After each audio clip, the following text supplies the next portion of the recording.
Hey les comicsvores, c'est Azura. Aujourd'hui on va parler du film Supergirl de Greg Gillespie. Je vais vous donner mon avis, voir également vos avis, mais aussi voir les comics qui ont servi de base au film, et pour finir, à quoi on pourra s'attendre dans le film. Bon, si vous n'avez pas vu le Superman de James Gunn, c'était teasé à la fin que Supergirl était devenue Super Drunk Girl.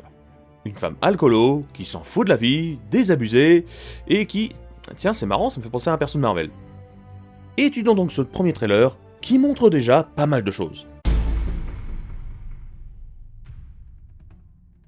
Dans le trailer, on retrouve Krypto, que tout le monde a adoré dans le film Superman, y a pas à dire, et qui, dans les 3 premières secondes du film, pisse littéralement sur Superman. On a compris James Gunn, il faut humilier Superman. On a compris, Superman, c'est un super ringard. Pourquoi vouloir absolument humilier Superman dans un film Supergirl? Je comprends pas le concept, mais bon. On retrouve Supergirl, un lendemain de cuite apparemment, qui félicite Krypto de pas avoir pissé partout. Genre, même lui, c'est un chien dégueu, pas éduqué et qui pisse partout. Même lui, il se prend une balle perdue. Le trailer poursuit sur un monologue de Kara, sur un fond de musique punk rock style Gardien des Galaxies, qui nous apprend que Kara va encore plus faire la fête et se bourrer la gueule. Ça promet. Elle n'a peur de rien, n'est pas vraiment humble, mais au moins, comme bon point, on la voit utiliser ses yeux laser. On voit également 2 plans très proches. L'un où on voit caresse Krypto qui est allongé, et un autre où on voit Kara qui pleure. Alors peut-être que Krypto va douiller dans le film. Ensuite, le plan sur le perso qui va peut-être sauver le film. Jason Momoa en Lobo. Mais j'y crois pas. Lobo est un perso bien trop problématique, et s'il était vraiment comme dans les comics, il y aurait full polémique contre lui. Attendons quand même de voir, mais en tout cas, visuellement, c'est 100% accurate. Et en gros, je sens le pitch du film qui va être Super Drunk qui a foutu le bordel quelque part, elle va tomber sur une jeune alien qui va vouloir se venger d'une bande de gueux, sauf que la bande est contrôlée par Lobo. Et donc Supergirl va devoir casser la gueule à Lobo. Et puis voilà. Un scénario pas très foufou, mais ça se trouve je me plante. Côté inspiration, le film est clairement inspiré du comics Supergirl Woman of Tomorrow, qui est lui-même inspiré du film /roman True Grit, qui est dans une ambiance de vengeance familiale.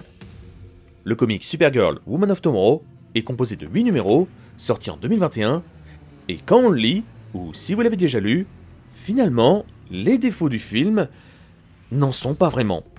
Supergirl est aussi Eve dans le comics, elle aide bien une jeune alien, elle a bien Krypto à ses côtés, il se retrouve gravement blessé d'ailleurs, c'est bien un road trip spatial, bref, le film semble très fidèle aux comics pour une fois.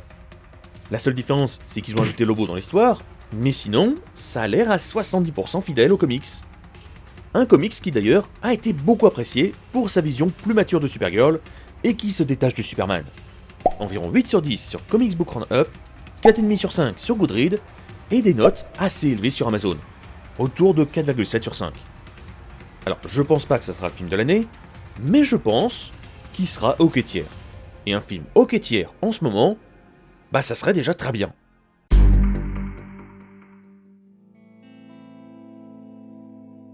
Je vous ai demandé votre avis sur le trailer et vos retours, et je constate que comme moi, on comprend pas pourquoi James Gunn pousse cette idée d'humilier Superman. Superman, c'est censé être un modèle, un icône pour chaque homme. Et là, autant dans le premier film, il est juste sous-estimé, humilié et maltraité, et apparemment, cette idée va pas changer. Tu veux pas plutôt dire Super Cassos? Krypto qui pisse sur la photo de Superman, la couleur est annoncée. Supergirl en perso cool et tout, en film j'ai pas vu. Je savais même pas qu'il y avait eu un trailer et j'ai aucune envie de le regarder, donc, en un mot, commençons. Osef. Encore du gardien de la galaxie. Sacré Gunn, quelle plume il a. Sans déconner, un ami m'a carrément dit de pas aller voir le trailer car il l'avait vu, et il savait que j'allais péter un câble, et il avait raison. On peut critiquer le Arrowverse autant qu'on veut, car, lol pas de budget, et c'est tout à fait légitime de critiquer les séries CW, mais Kara des séries, je l'ai trouvée attachante, et avec Barry et Oliver, c'était un trio assez marrant. Et puis il y a eu le film Flash où c'est une grosse victime. Et maintenant c'est Star-Lord Empire. Feat des Jason Momoa. Non, il y aura pas Lobo. Ça sera comme Aquaman. Ça sera juste des Jason Momoa, joue des Jason Momoa. Mis à part ça, vous êtes plutôt partagé entre le film est prometteur et le film va être cool. Et j'avoue que je suis un peu dans le même état d'esprit. On peut pas en vouloir, pour une fois qu'un film veut adapter fidèlement un comics.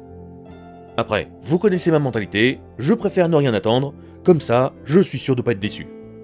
Bref, en attendant sa sortie en juin 2026, je vous invite à aller checker mes autres vidéos, et quant à moi, je vous souhaite à tous de bonnes fêtes, un bon Noël, si je ressors pas de vidéo juste avant ça, et je vous dis à la prochaine Ecoisvor. Ciao!